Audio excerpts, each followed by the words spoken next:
Building the Mike Campbell Red Dog Telecaster, Part 2. Hey everybody, Jace Allen here. Welcome back to the channel. So, got all the parts for the Mike Campbell Red Dog Telecaster partscaster build that I'm doing.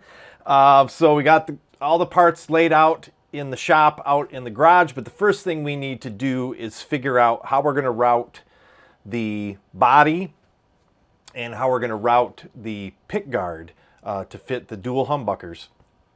So let's get to that first. Okay, so I decided to make this video smaller because the original video was well over 3 hours long, and I know nobody's going to sit through a video that's 3 hours long, so I'm going to kind of condense this.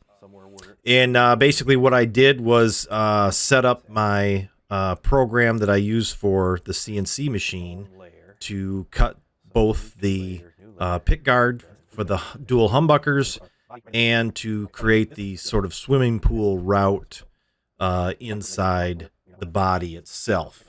And so that's basically what I'm doing in this clip here. And basically you just, take your measurements with your calipers, measure your pickups, maybe find some pickup templates on the internet and create your, create the openings for the pickups, put that into your program. You can either create a template for a hand router or use your CNC machine to cut out these holes. And then the swimming pool route, you could probably do that, by hand with a hand router without a template if you had a pretty steady hand, because it's going to be covered up by the pickguard anyway. So that's basically what I'm doing here. I create the templates and then create the file that I can send out to the CNC machine, and then we go outside to the CNC machine and cut those out. So then here I am cutting out both the pickguard and the body for the swimming pool route.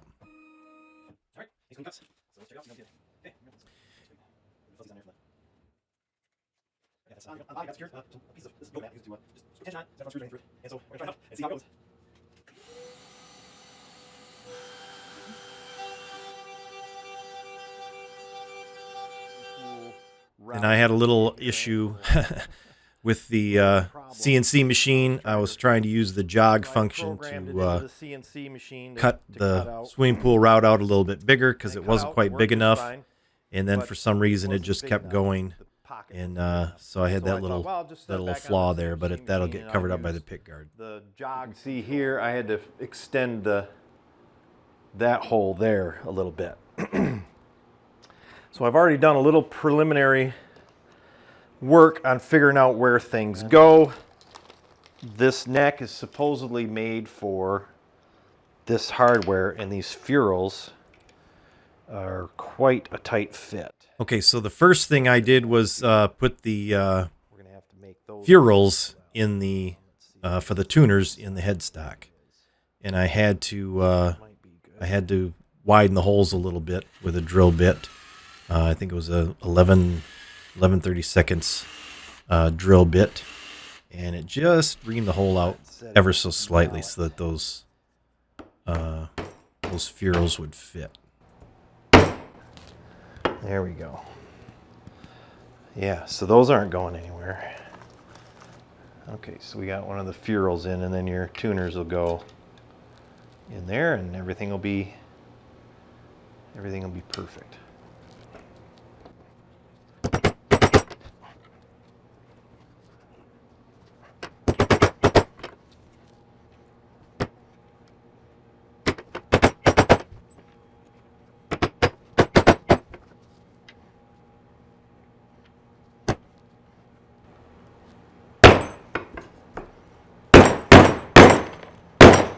Okay. And then I clamped the neck on so it was kind of fit tight in there. The neck didn't really fit the pocket as well as I had hoped, but I clamped it down with the back plate in place, and then drilled a couple pilot holes, and then put the screws in.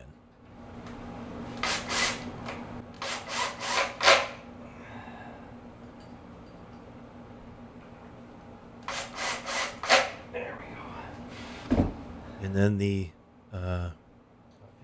bridge plate for the Bigsby B5 came with a couple little ferrules, kind of, that the bridge slides down into, similar to a tune-o-matic bridge.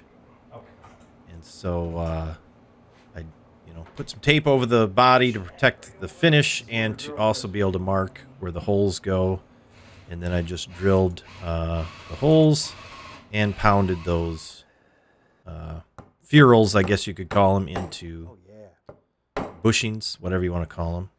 There you go. And then the plate fit right over top of that. Goes over that. Looks like it fits. And then the Bigsby kit came with some nylon string, so you could set it up so that you could line it up to where the strings needed to be. And see how this. So then I set the bridge in place with those strings as a guide, and then marked the holes, the two back holes, with punch so that I could drill pilot holes for the screws. And then I don't think it's alder. Screwed that bridge down.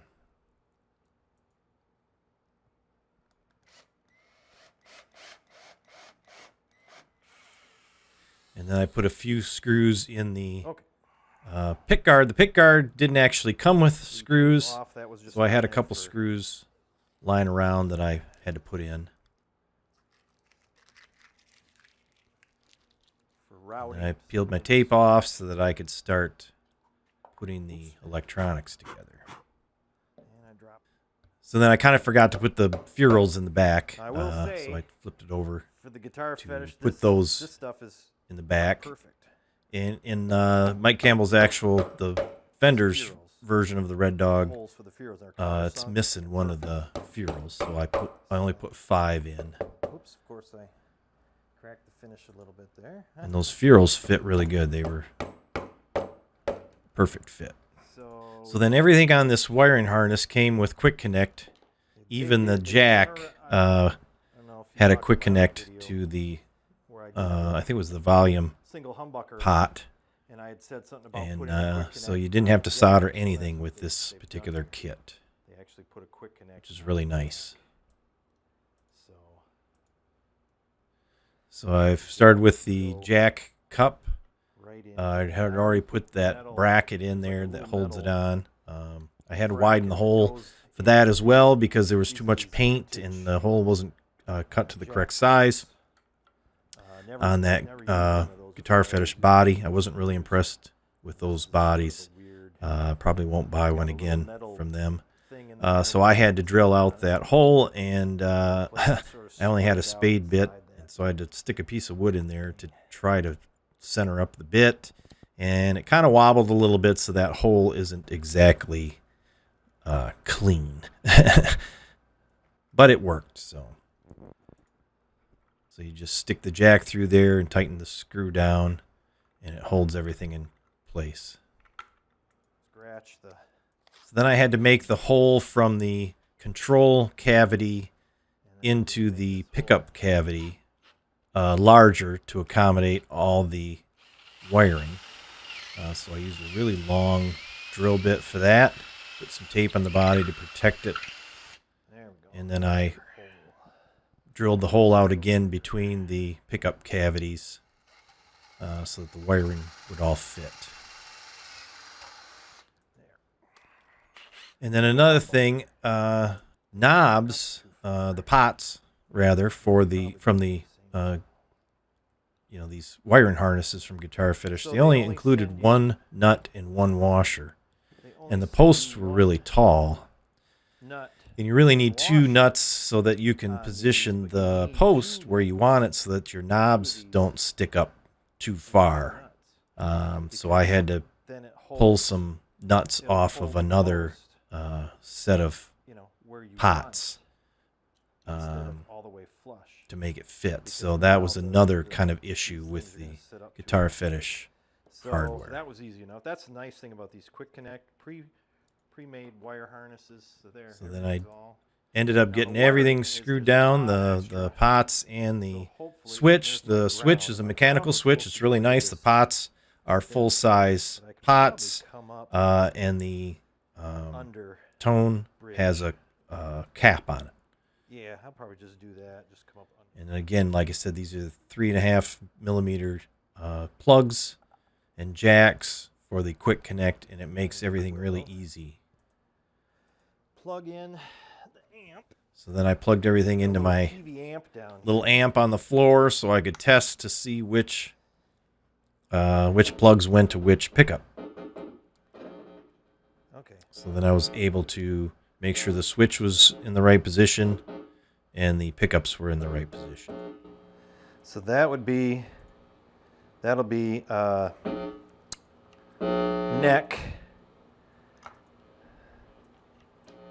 And then I had to put the ground wire under the bridge plate, which actually I think I need to do some shielding in this and maybe solder the ground wire down or screw it to the shielding, because it does have a little bit of buzz to it. So then that little wire, I don't know if you can see it, that little wire will touch the bridge plate.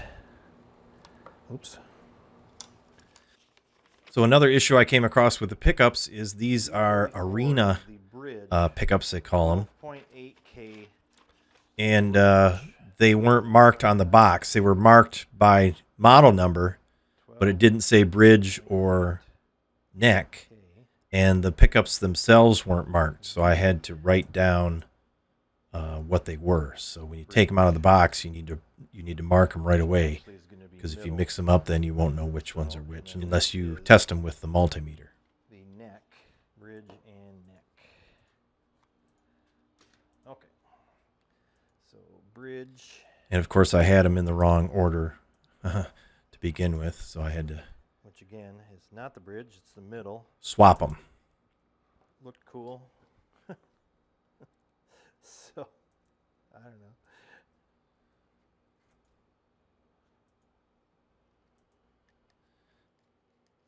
You know where everything's going to go.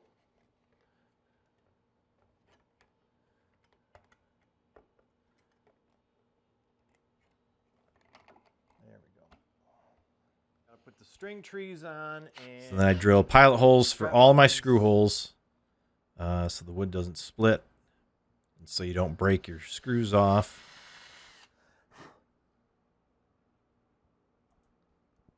Because the body was supposedly alder, but it really didn't look to me like alder. I'm thinking it may be poplar or some other type of wood.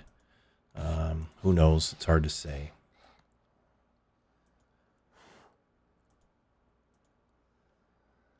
So then I screwed down the bridge plate. Put the pickguard back on with everything wired up and plugged together.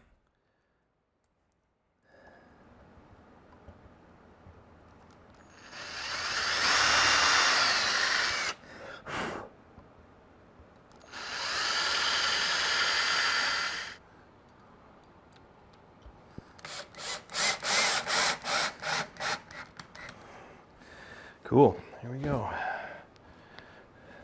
And then the strap buttons didn't come with the rubber or felt grommets or washers in them, so I had some of the felt ones in stock, so I just put them on there. Protects the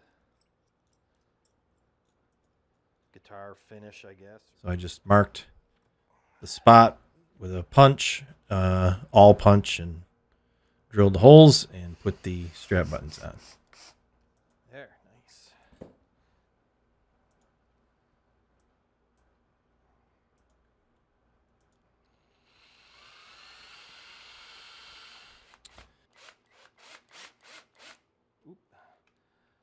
heard the finish crack. Yep, it sure did. And then it was time to install the tuners. The tuning keys were really nice.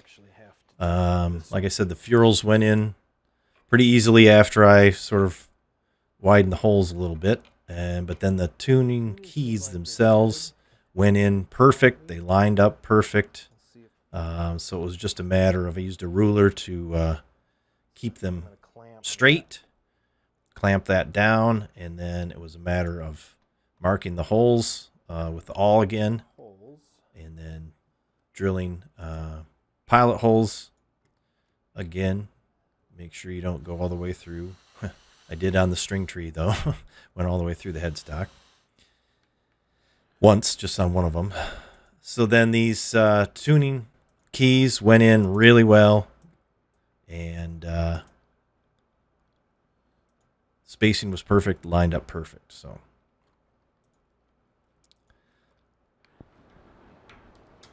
there we go. Tuners. All right. Guitar's getting heavier. So then the Every minute. Okay. Bridge, the actual bridge and saddles, the adjustment for the individual saddles to adjust your intonation actually point to the back of the of the guitar. So the bar for the Bigsby is kind of right in the way. So I just backed them up a little bit, just kind of by eye, and fortunately the intonation was pretty spot on. And then I put the knobs on. There was little, these knobs had the little set screw in them that was Allen screw. So you had to tighten that down to hold them in place.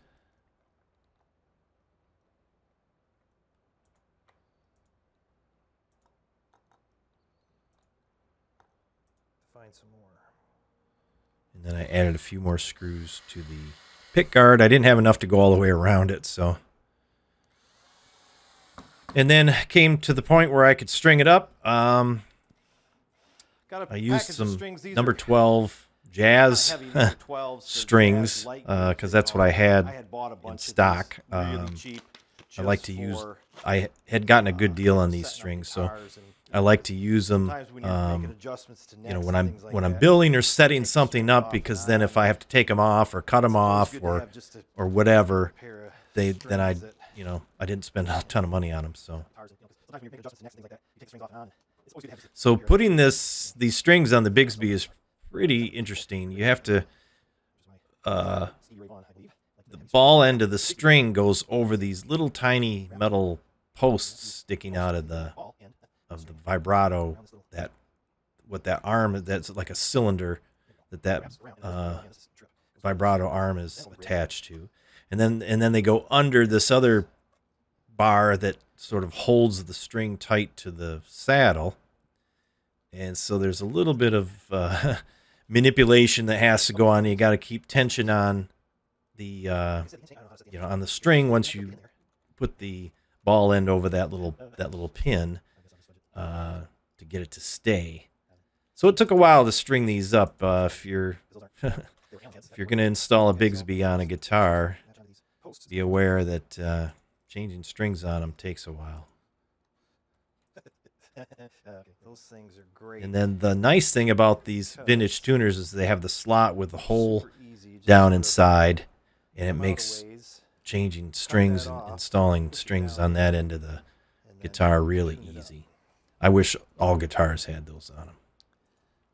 It's like early locking tuners. I don't know why. I mean, bass guitars have those. Why don't all guitars have those? See, now you just stick it down in that hole and then tune it up. And it locks it in place. And then, if you have to do work on it, you can loosen the tension up and pop that right off of there.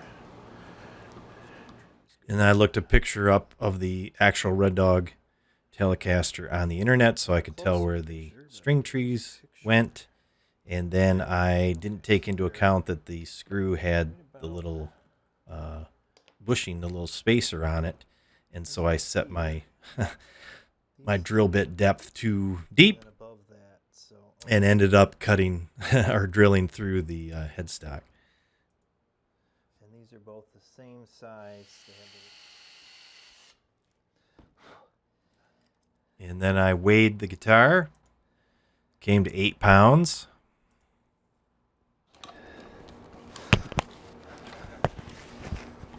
So, yeah, right. Not really neck heavy at all. So, and then tuned it up and checked the intonation, and everything was actually really close.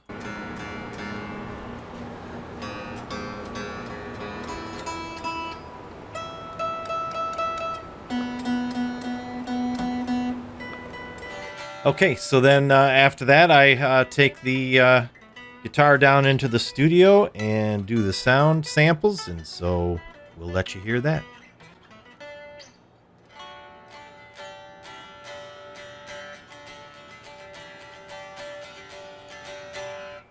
all right, there it is. Okay, let's take this downstairs and plug it in. See how it sounds. Okay, finally back down in the studio. It's been a few days. I've been working on editing this video. This video turned out to be really long, so I think what I'm going to do is I'm going to put the long version, which shows everything, on my YouTube channel that has the CNC stuff on it. And then I'm going to put an abridged version, abbreviated version rather, on the regular channel so that people, because it's over 2 hours long, nobody's going to sit through that. So anyway, how did it turn out? Let's check it out. So here it is. This is it. Turned out really nice. Let's talk about some of the components and fit and finish. So let's do a review on it real quick, and then we'll plug it in and play it. So, like I said, I think I said it came out to 8 pounds. The neck is beautiful. So the Guitar Fetish necks are really nice. I did make a mistake though. I drilled all the way through the headstock when I was putting one of the string trees in. So that's on me. These vintage tuners are really nice from Guitar Fetish, are really nice, and they fit perfectly. So you got your string trees there. The fretwork on this neck is excellent. No sharp fret ends. They're not stainless. They're just nickel frets, but the fretwork is done really well. So I had complained about the body. And okay, I'm just noticing this. There's already a stress crack in the neck joint right here. So anyway, the body was not great. I'll probably never buy a body from Guitar Fetish again. You know, the neck pocket is not good.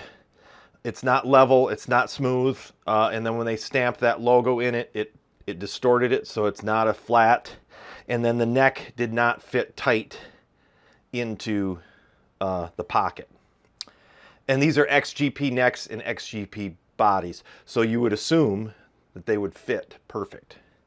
When you're working with a CNC machine and you're building stuff on a CNC, I've gotten necks to fit just perfect, like a glove. And then so the pick guard was off a little bit. You know, this top part of the pick guard didn't quite line up with the horn. It should be shifted over a little bit, and then the control plate was really, really close to the edge. So the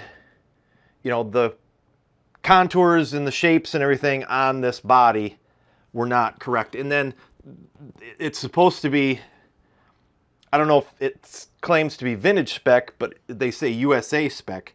But the vintage Telecasters have a little bit of a flat spot right here where the jack cup is. And that's because that jack cup is flat and it sits, in that flat spot. And if you look on patterns for the old-timey, you know, but then again, this might not be, this might be modern spec, but the neck is vintage spec because it's got holes for the vintage tuners, so who knows. But that's been my experience building parts casters with parts you get from the internet, from Amazon or wherever. Nothing fits. Nothing matches, nothing fits. So my advice to anyone putting together a parts caster is buy all your parts first and then get your body, you know, figure out what to do with the body. Don't get a body with pre-done holes in it or whatever unless you know it's going to fit, because it, oh, the one thing that did fit was the ferrules in the back. Those fit perfect. But then, like I said, when I was putting the one in, the finish cracked a little bit here. So this finish is really super hard. It's like, you know, it chipped here when I put the, despite the fact I got that little, and I drilled a pilot hole. So this finish is really, really brittle. So that's kind of interesting. So anyway, I wouldn't do one of these bodies again. But anyway, it served its purposes. You know, I got it to work. It wasn't so bad that I couldn't make it work. And then the Bigsby thing, this thing is basically a third of the cost of the guitar. I spent just over $600 in the Bigsby trem, or whatever you want to call it, vibrato. Anyway, that was close to 200 bucks. So that alone was a lot of the cost. And then I do really like the Guitar Fetish quick plug pickups and wiring harness. That was really nice. So then I think I said somewhere in the video that I might have to shim the neck, which I did not. It's perfect. I think the action's actually pretty good on it too. At the 12th fret, we're now, oh, it's a little high. It's about 2.25, and then the high E is 1.5 or 1.75. Looks like 1.5. So not too terrible. A little high on this side, but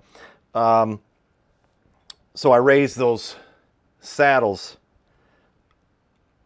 you know, as I was stringing it up and everything, and they kind of came out to the right spot. And then I was worried about the intonation, because the screw head for the bridge is behind here, so you can't get a screwdriver in there. So I just kind of eyeballed them and adjusted them real quick, and the intonation actually turned out pretty good. It's close enough. I mean, it's really close. So yeah, what else can I say about it? It actually turned out really well. Like I said, I got the holes for the pickups a little too far that way. They should have come centered a little bit more. But I don't know if you can see it in the,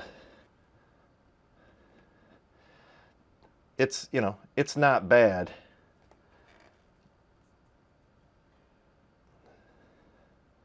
The strings kind of fall over the, you know, over the pickups. So, all right, let's plug it in, tune it up, and give it a go. All right, here we go. We got it plugged in, and it sounds really good.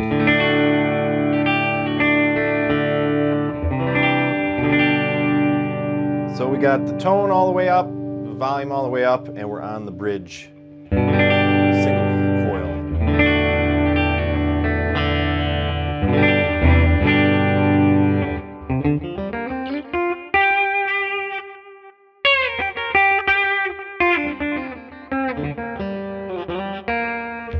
And here's the, now this is a 5-way switch, like a, so that would be the bridge and middle.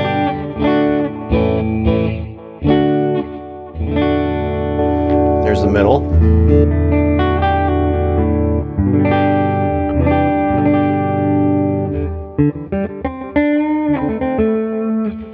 and the neck and middle.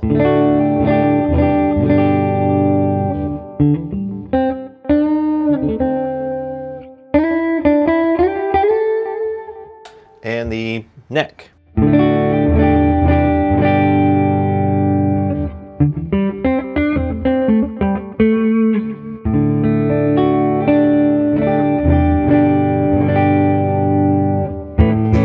All right, we'll put a little distortion on it here.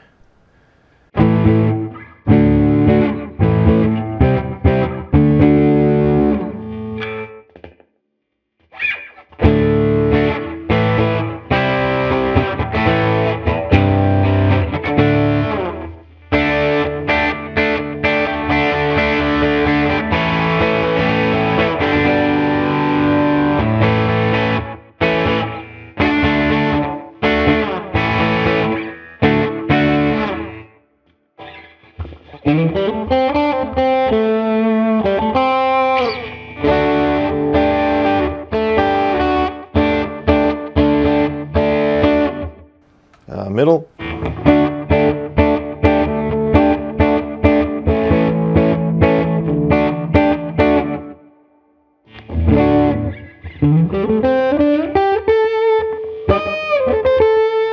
And the neck.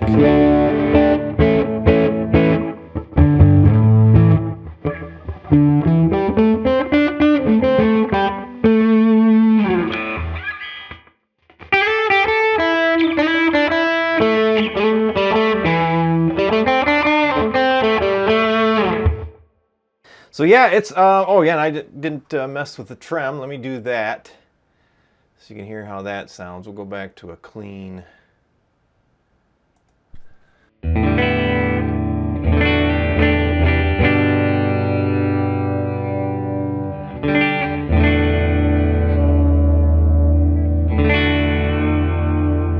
So it's, you know, you can adjust the vibrato up or down. It's, you know, you can pull back on it or you can push down on it.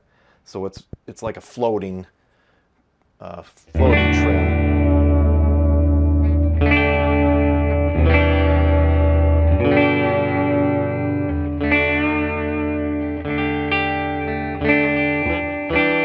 And it's kind of awkward. I don't know. It's the way the arm is.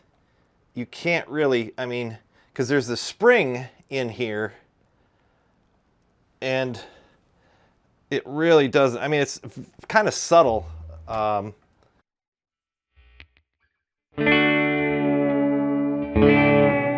can't really dive.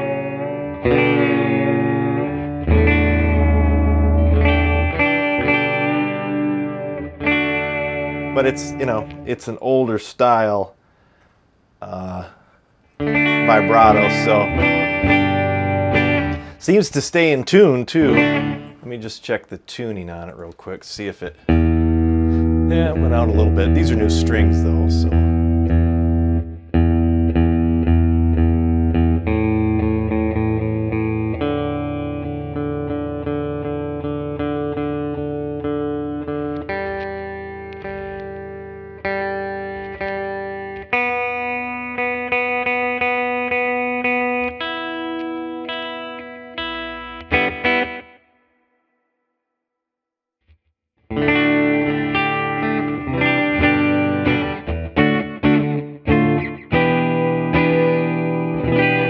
Yeah, it's pretty awesome. I think it turned out pretty good for just whipping something together pretty quick. I mean, I didn't, you know, I just went online like you saw in that one video and bought all the components and brought it back. And if you want to see the full video, I'll put a link in the description for the video, you know, for my CNC channel. And then I'll just do a quick overview for this one. But yeah, it turned out really nice. I'm going to put a decal on the headstock.